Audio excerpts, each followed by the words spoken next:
La mission de Jérôme Commandeur, maintenant, c'est de nous faire rire. Après m'avoir sucré ma chronique, merci Ouais, Nicolas. voilà. Pardon Olivier. Allez, promis, mes humeurs me portent à évoquer ce soir 4000 stations essence à sec, 12 raffineries à sec également, la pénurie de carburant qui paralyse le pays et toutes les conversations. Alors 4000 stations selon le gouvernement, 800 selon la CGT. Pour une fois que c'est dans l'autre sens, ça change.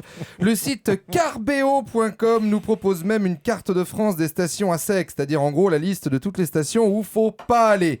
Donc t'imagines ça dans la vraie vie, c'est très intéressant, tu files rendez-vous à un pote et tu démarres avec tous les endroits où tu seras pas. Alors écoute-moi bien Bernard, on se voit dimanche à midi mais je ne serai pas, écoute bien, hein, je ne serai pas à Montmorency, je ne serai pas à Couette-Quidan, je ne serai pas à Ponto-Combo, à Belfort, à Porcheville, à Viroflay, tant qu'il y a Bernard, on se verra pas non plus à Mandelieu, la Napoule. Alors un cas de figure, ce manque d'essence qui permet les situations les plus lunaires.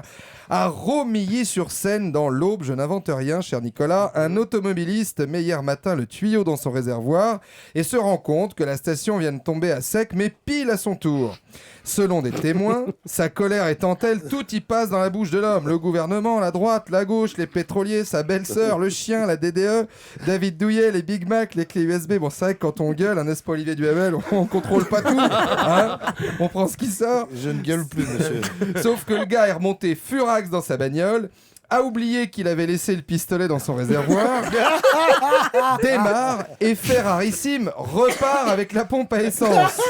Ce qui est un acte militant assez rare, faut bien l'avouer. Il y avait des militants avec 35 ans de CGT dans la file d'attente. Les mecs n'avaient jamais vu ça, hein. Des boucliers humains, des opérations escargots. Mais là, un gars qui repart avec une pompe à essence, on n'a jamais vu ça. Alors, une réunion pour déterminer un plan d'acheminement d'urgence des carburants vient de se terminer à Matignon. Alors, À l'Élysée, carrément. À l'Élysée. Ouais, Alors on Il est rentré imagine. de Deauville, le Ouais. président. Alors, Allez, Jérôme. Nicolas Sarkozy décidait du plan de com. Alors Luc Châtel, tu sors, tu nous fais une conférence de presse sur le perron. Bah, tu dis ce que tu veux, de toute façon tout le monde s'en fout.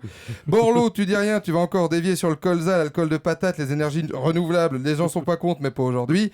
Et Christine Lagarde, tu sors par derrière. Si c'est pour conseiller aux gens de rouler à vélo comme en 2007, tu vas te prendre un jerrycan sur le coin du bec et l'infirmerie est fermée.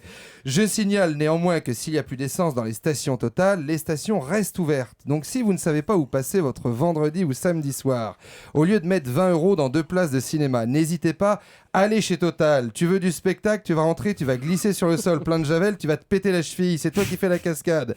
Tu t'assois pas, il n'y a pas de chaise. Total, contrairement au Grand 8, c'est une attraction debout. Pour l'horreur, l'épouvante, tu prends une bouteille d'eau, un café, un paquet de cookies, une sucette, tu files 20 €. Tu penses que t'es large, en fait, il en manque 3.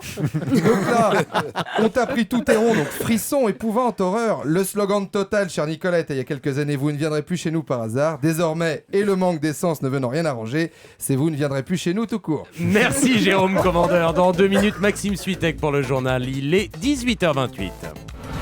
Jusqu'à 20h, Nicolas Demorand sur Europe 1. Bonjour.